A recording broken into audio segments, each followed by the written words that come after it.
네, 안녕하십니까. 오늘 로파 시리즈 두 번째 주제 가져왔습니다. 이 첫 번째 주제는 이제 간략한 로파에 대한 컨셉북 위주로 이제 소개를 했잖아요. 이 두 번째 로파의 제목은 로파에서의 독립방어 계층, 그리고 초기 개시 사건 가이드라인, 이렇게 되어 있습니다. 원제는요, 요 파란색 책인데요. Guidelines for Initiating Event and Independent Protection Layer in Layer of Protection Analysis. Layer of Protection Analysis를 로파라고 하죠. 이제 로파에 있어서의 있는 Initiating Event, 초기 개시 사건입니다. 그리고 Independent Protection Layer, 독립 방어 계층. 이것은 이제 줄여서 IPL 이렇게 얘기를 하죠. 이제 이 두 가지를 이제 중점적으로 설명하는 책입니다. 마찬가지로 이제 CCPAS에서 발간을 했고요. 2014년 12월 31일 날 발간된 책입니다. 다음은 본 책에 대한 서평입니다. 이 본 책은 로파 실무자를 위한 가이드이다. 여기서는 이제 양파 껍질 모델이 로파 사용과 비안전 장비 독립 보호층의 필요성과의 관계를 설명하는데, 그것이 비안전 개장 독립 방어 계층의 필요성뿐 아니라 로파 사용과는 어떻게 관련이 되는지를 설명한다. 여기서는 안전 개장 시스템 SIS입니다. Safety Instrumented System이 아닌 독립 방어 또는 보호 계층 IPL Independent Protection Layer에 대한 구체적인 지침을 제공한다. 이렇게 되어 있고요. 보통 이 로파 방법론을 사용하는 기업에서는 일반적으로 SIS라고 하는 안전 개장 시스템만이 아닌 대안을 통해 위험성을 저감 목표를 달성하게 되는데, 여기에는 관리적인 절차서, 장비 설계 이런 것들이 모두 포함된다. 이는 관리적인 통제 또는 본질적 더 안전한 기법, inherently safer 또는 수동적 기법, 패시브, 관리적인 기법, 어드미니스트러티브 기법에 대한 효과성과 신뢰성을 어떻게 유지하는 등에 대한 이슈를 다룬다. 본 책에서는요, 추가적으로 인간의 신뢰성 분석이라든지 결함수 분석, FTA라고 하죠.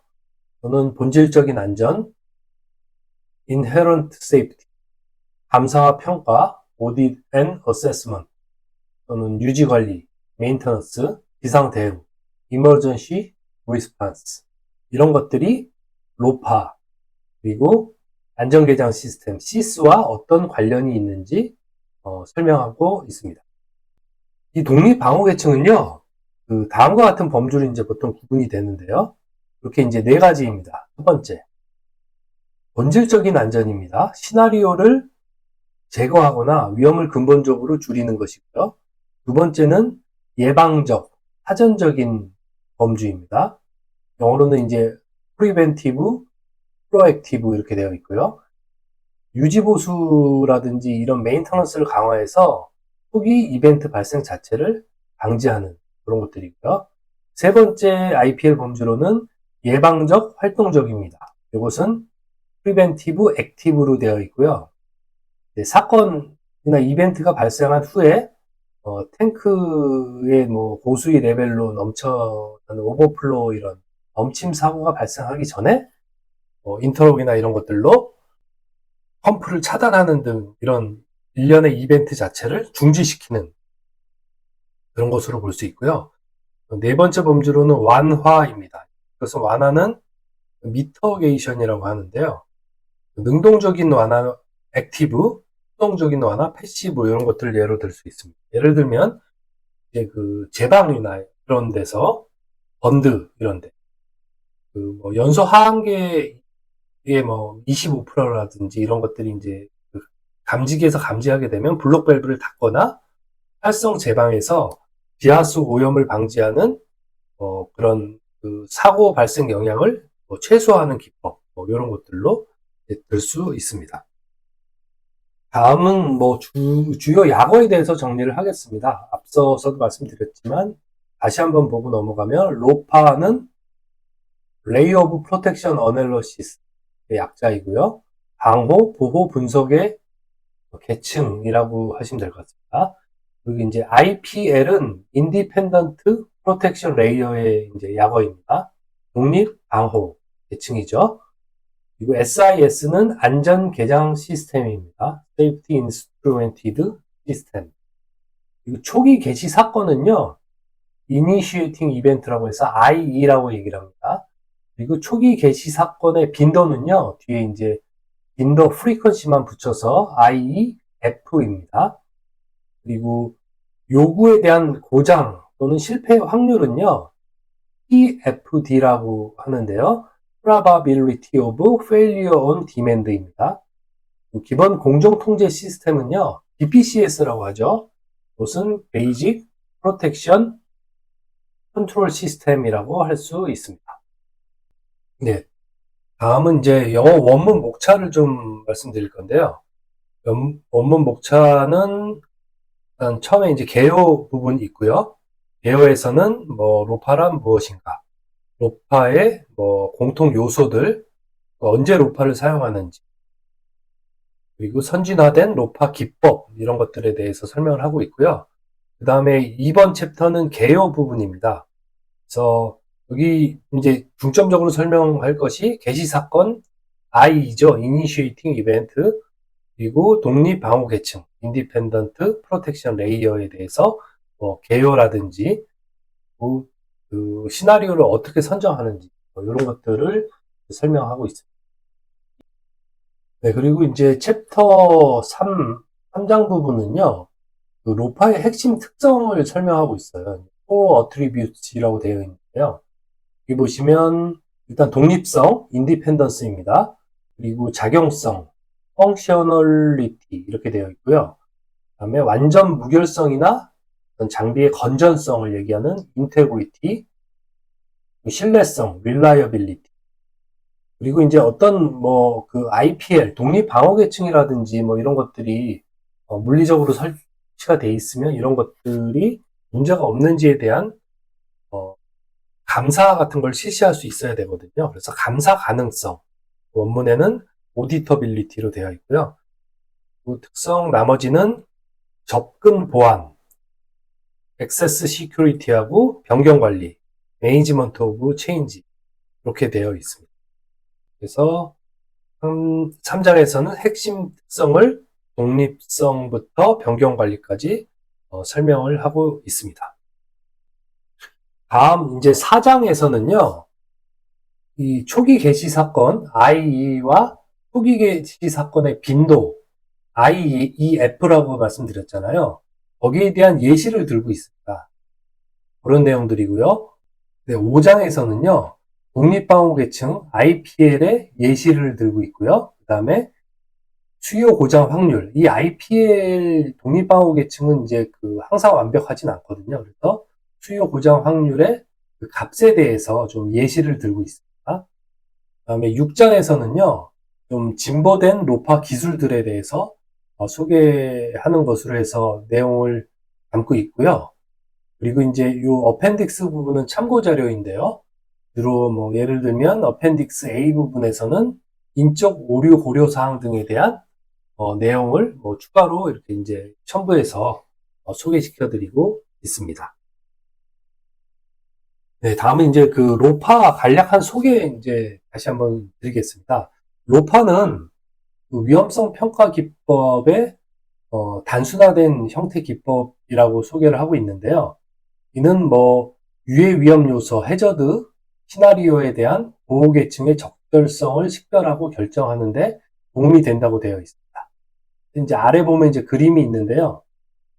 이게 이제 그 로파에서 추구하는 목표는 충분한 그 보호, 방호 이런 것들이 있는지, 그리고 최종 이런 방호 계층을 고려해서 나온 위험성, 리스크죠.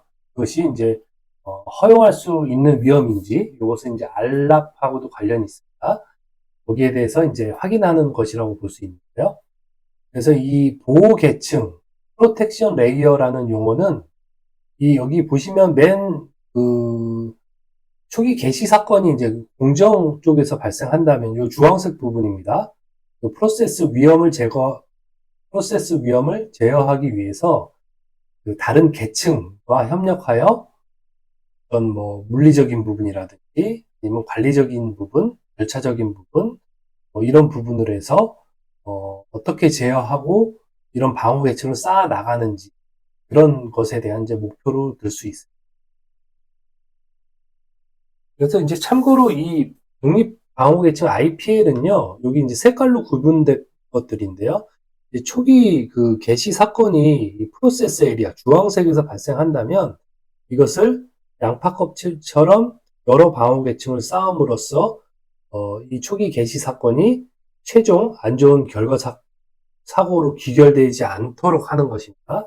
첫 번째는 기본 공정통제 시스템 BPCS를 노란색으로 쌓고 그 다음에 지속적인 운전자가 감시를 한다든지 어떤 알람에 응답을 한다든지 아니면 개장 시스템을 아예 설계를 한다든지 하는 부분, 고동색 부분, 그 다음에 예방적인 측면, 이제 개장이네요.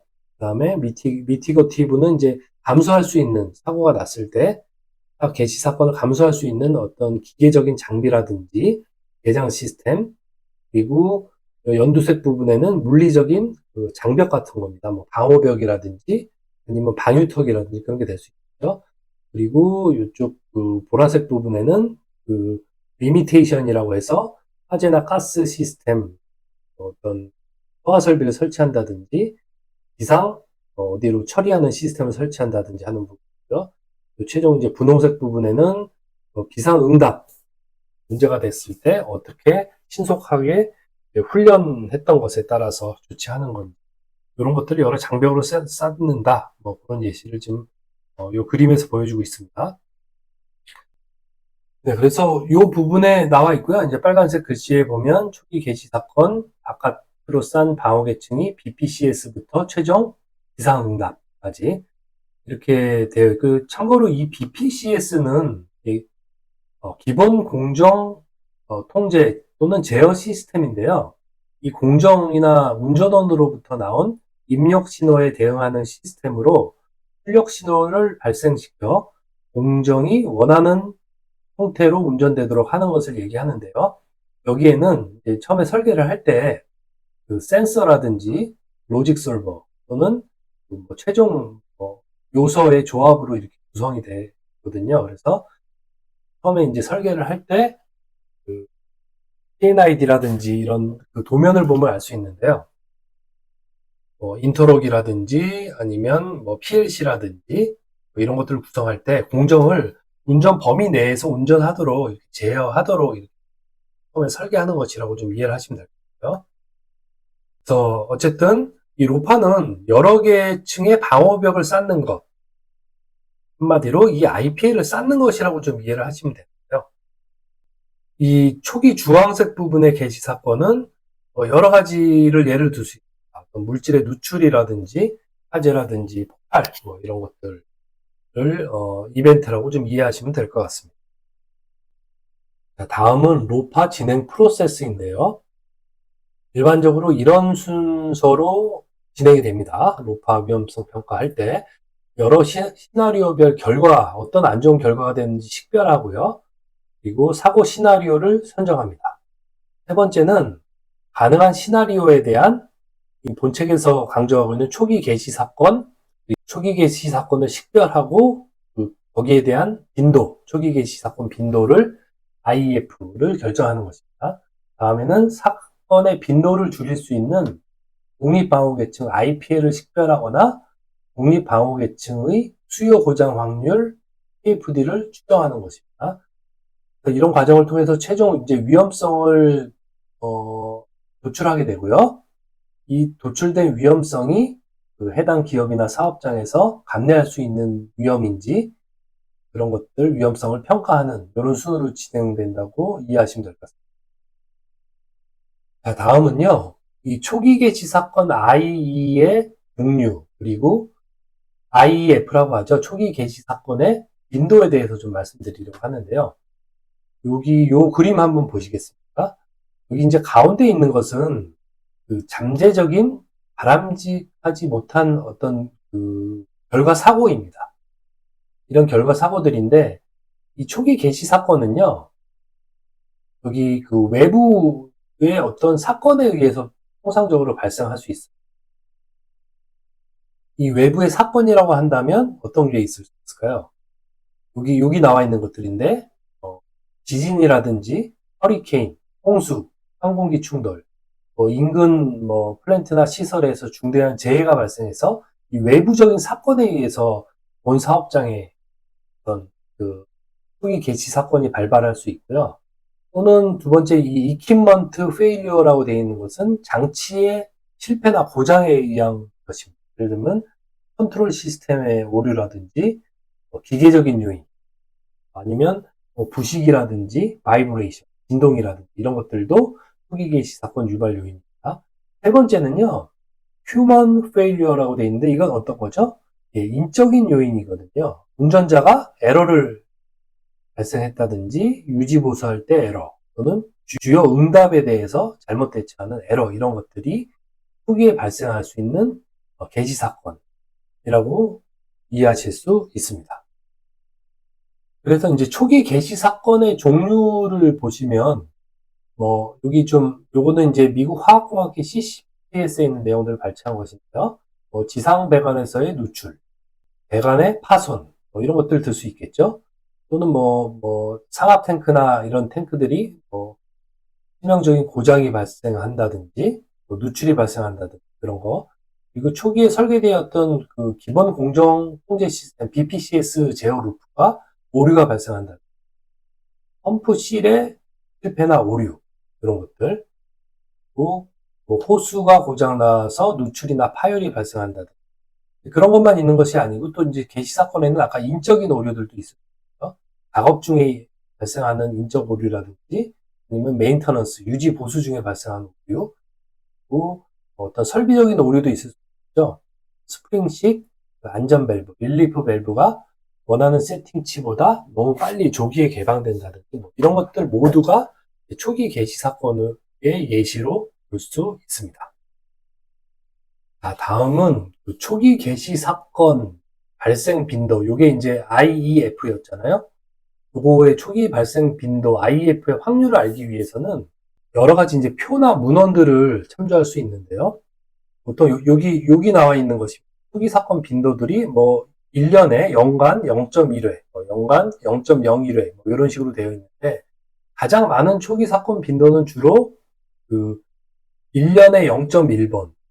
한마디로, 다시 얘기하면 10년에 이제 한 번 발생하는 이런 사고들이 제일 많은 것으로, 여기 지금 0.1 이렇게 되어 있죠. 그죠?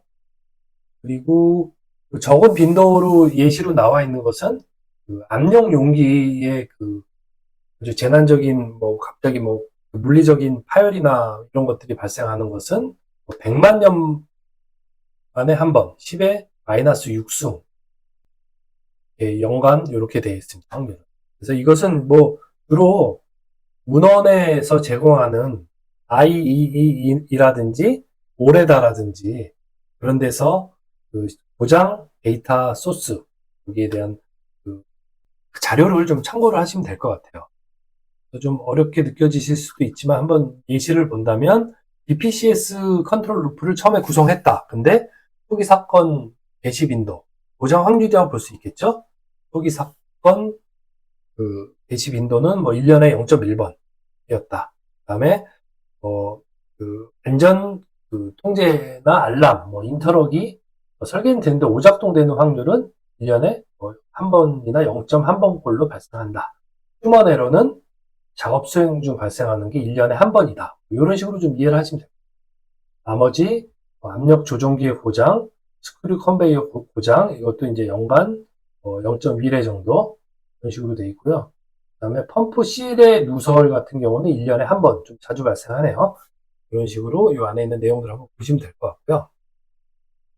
초기 개시 사건 IEF를 추정하는 방법은 이제 두 가지 방법이에요. 아까 말씀드렸듯이 첫 번째는 여기 있는 고장 실패 데이터 자료로부터 얻는 방법이 이것은 오레다, IEEE 또는 CCPS나 이런 데서 제공하는 산업 데이터고요. 또는 회사가 경험이 많다면 회사 경험치를 활용할 수도 있고, 또는 어떤 그 계장이라든지 설비를 공급하는 벤더가 주는 데이터가 있을 수 있죠. 또는 소프트웨어를 엑시다라든지 인증업체 TUV를 활용하는 방법도 있다고 할 수 있습니다. 요거는요, 오레다에 있는 그 페일리어 데이터 소스에 대한 샘플 화면입니다. 이런 것들을 하시면 되고, 만약에 이러한 오레다라든지 이런 확률, 제공하는 고장 확률 데이터, 빈도를 확보할 수 없다, 얻을 수 없다고 한다면, 이게 결함수 분석과 FTA 이런 방법, 폴트 트리 어널러시스 이런 방법들을 사용해서 추정하는 것도 가능하다. 이렇게 이해하시면 됩니다.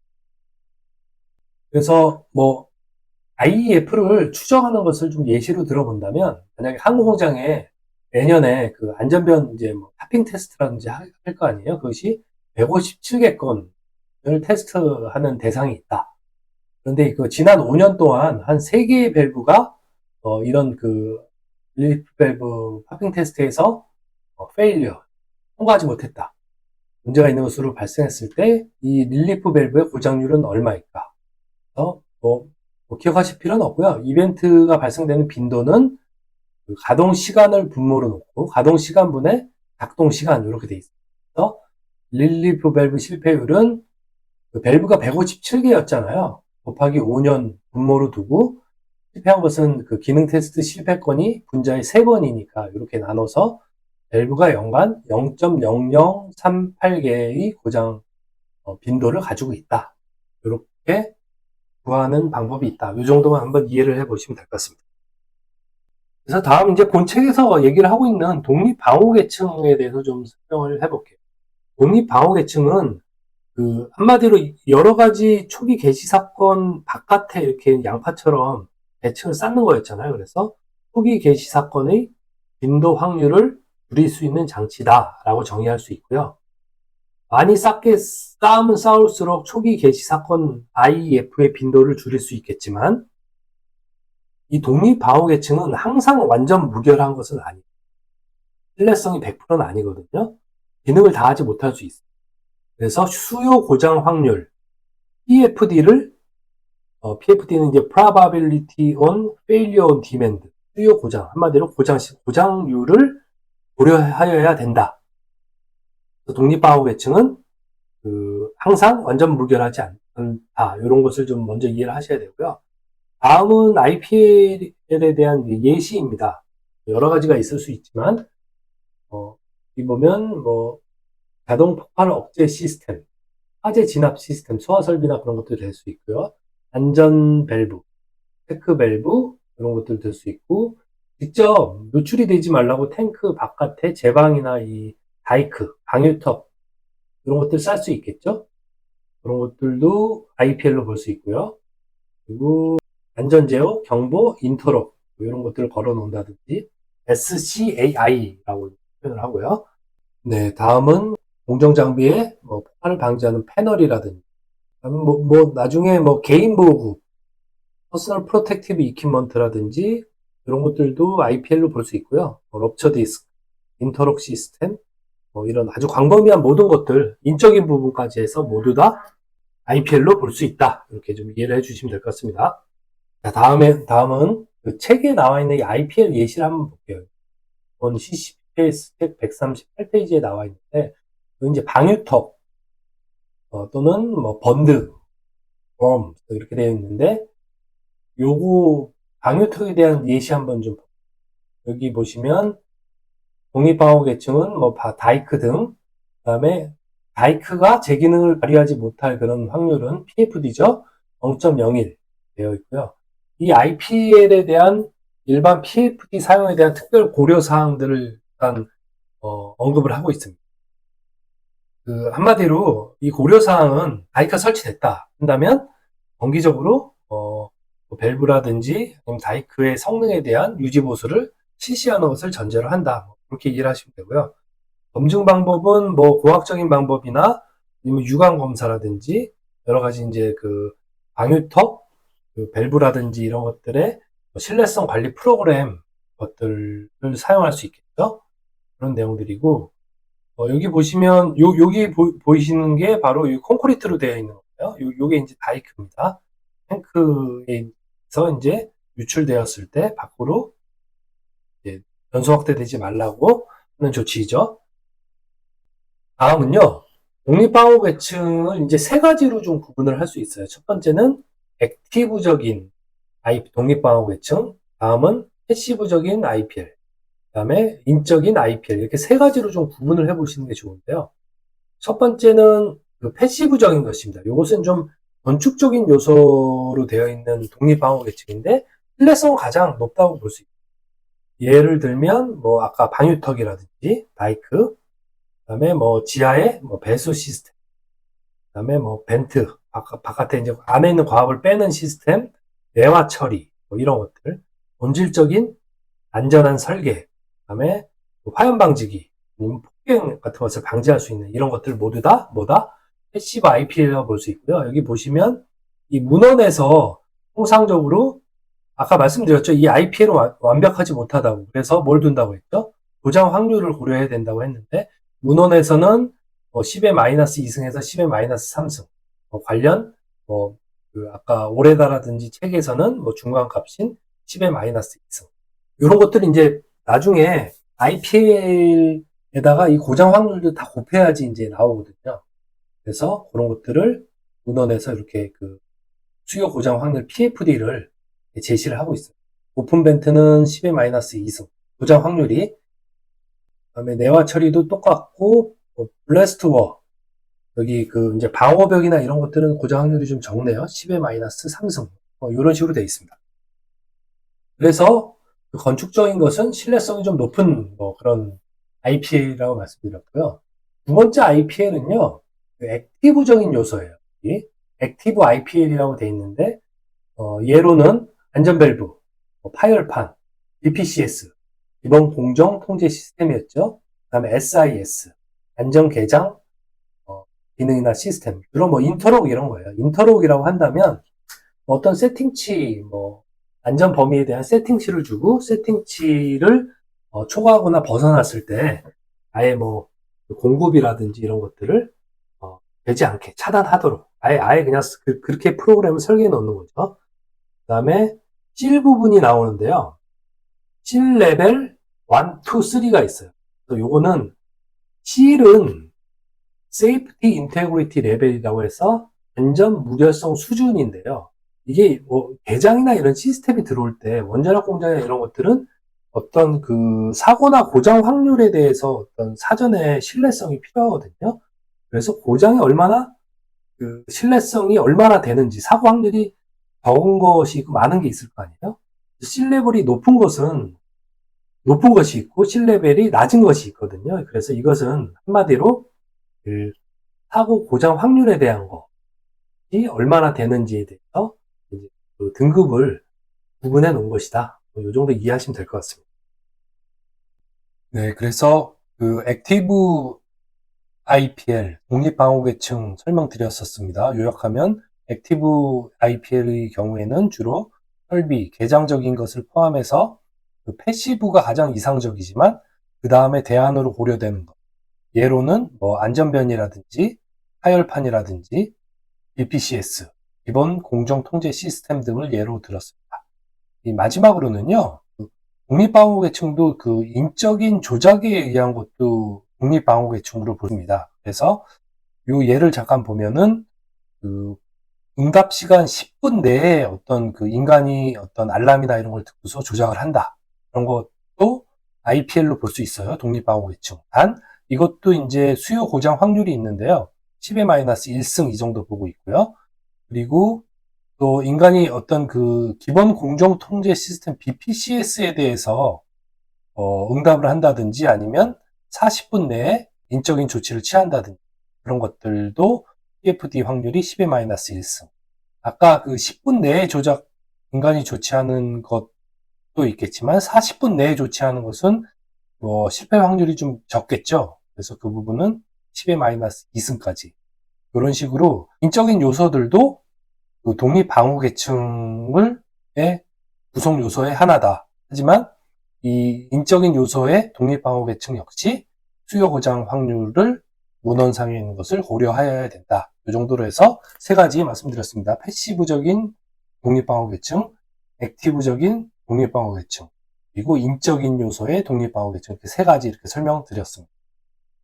네, 그래서 요거 뭐 말씀드렸는데요. 모든 독립방어계층 IPL이 100% 신뢰성이 있을까? 아니라고 말씀드렸습니다. 그래서 고장이 날 수 있으니까 기능을 다하지 못하는 부분인 고장 확률, 수요 고장 확률인 PFD를 고려해야 되고, 거기에 또 각 설비가 이제 고장률이라든지 이런 게 틀리잖아요. 그런 실 개념, 실 1, 2, 3 설명드렸었는데, 그런 것들 한꺼번에 고려해야 된다. 이해하시면 될 것 같고요. 한 가지 좀 더 유의하실 거는, 이제 모든 독립방어계층은 방어 조치라고는 할 수 있어요. 세이프티 가드라고 할 수 있는데, 이 모든 방어 조치 세이프티 가드가 독립방어계층은 될 수 없다. 이런 개념도 좀 알고 있고요. 요 밑에 있는 표는 각각 여기 이제 압력 용기죠, 아니면 상압 탱크 실패 확률 그런 것들이 이제 문헌에 이렇게, 여기는 CCPS 거거든요.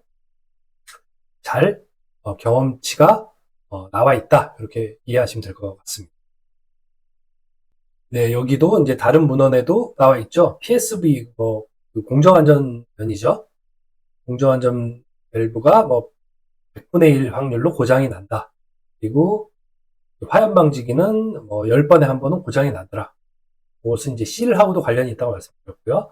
밑에도 마찬가지입니다. 안전 밸브 실패, 인적인 오류가 제대로 기능 다하지 못할 실패 확률 PFD가 10의 마이너스 2승, 이렇게 정리가 되어 있습니다.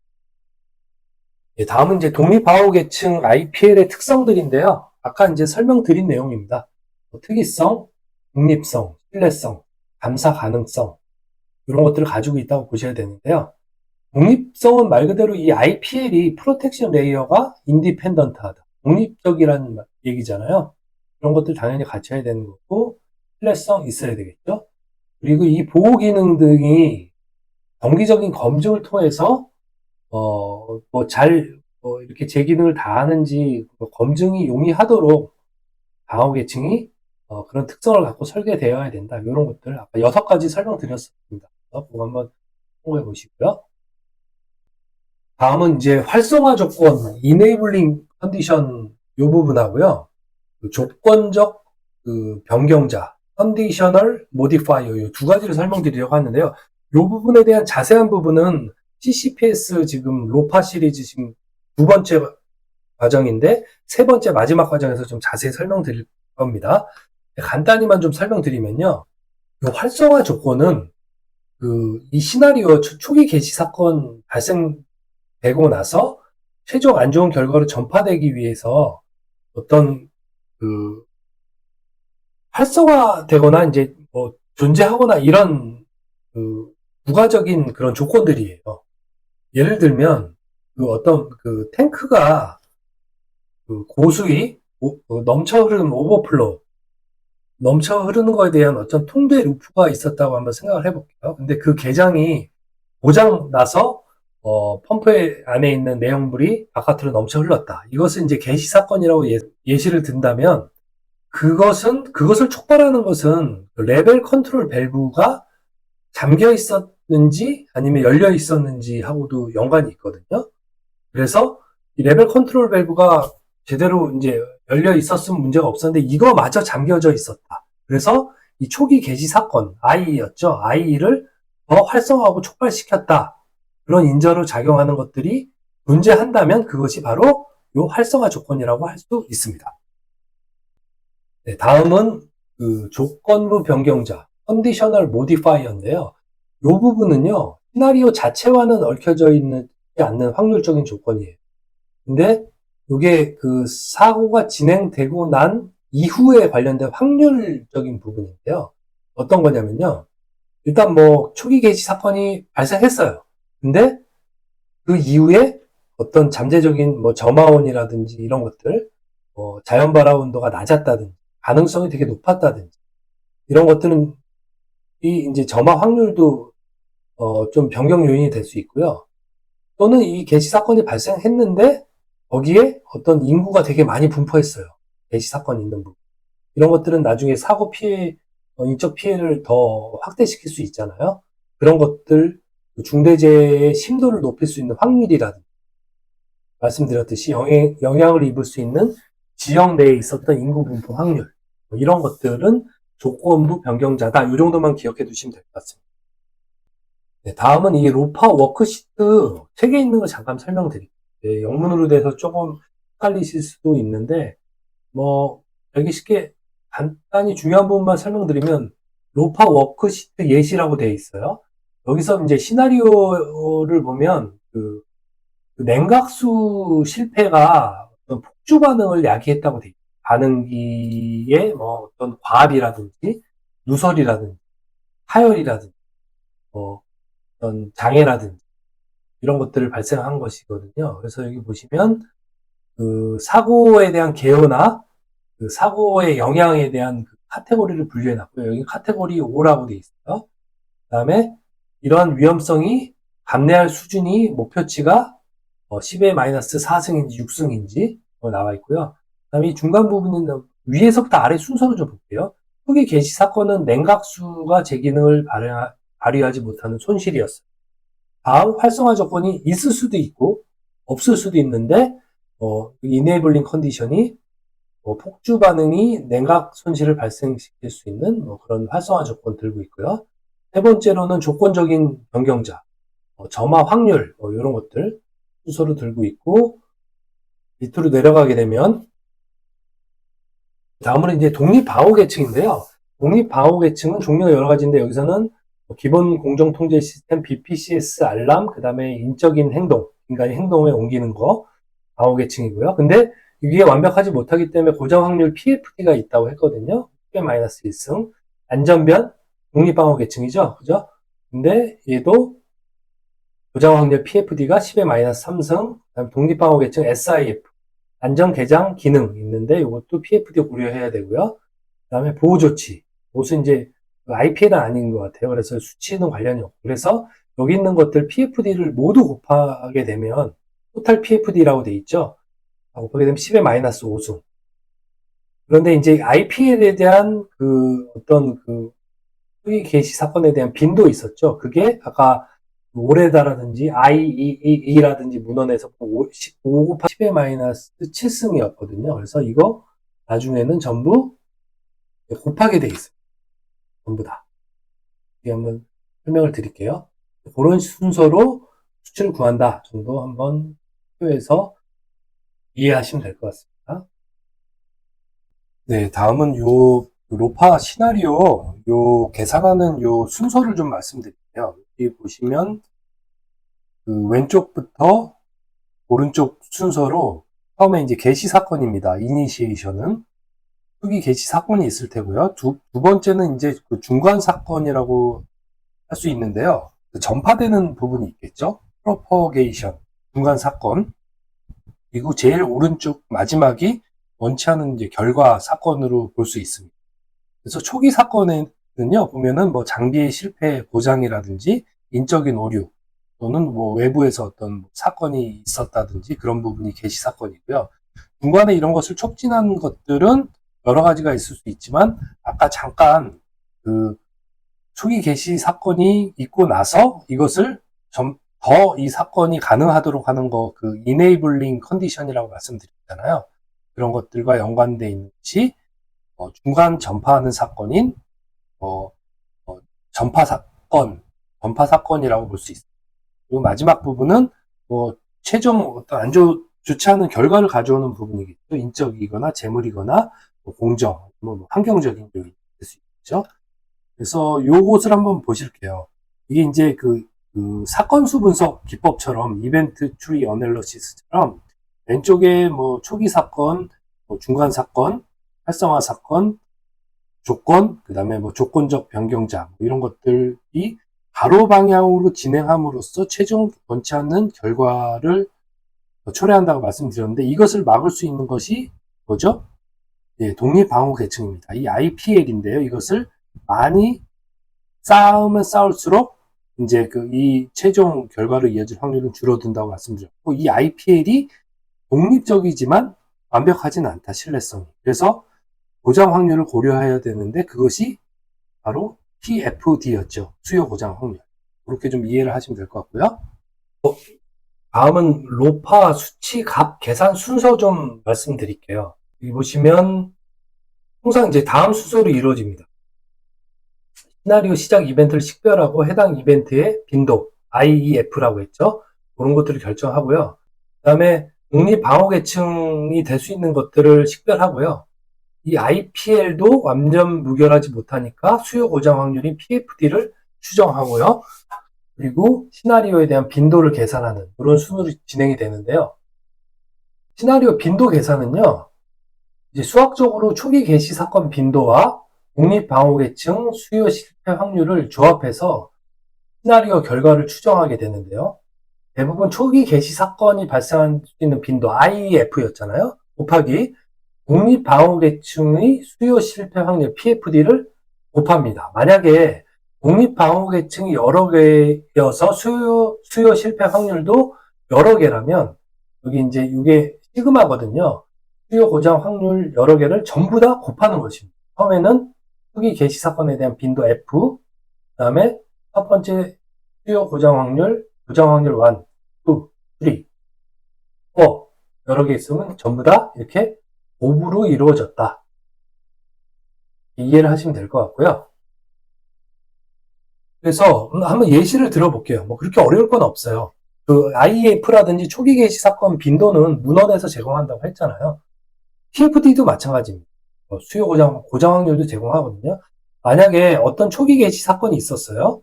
1년에 0.01번 발생, 100년에 한 번 발생한다고 하면 0.01이잖아요.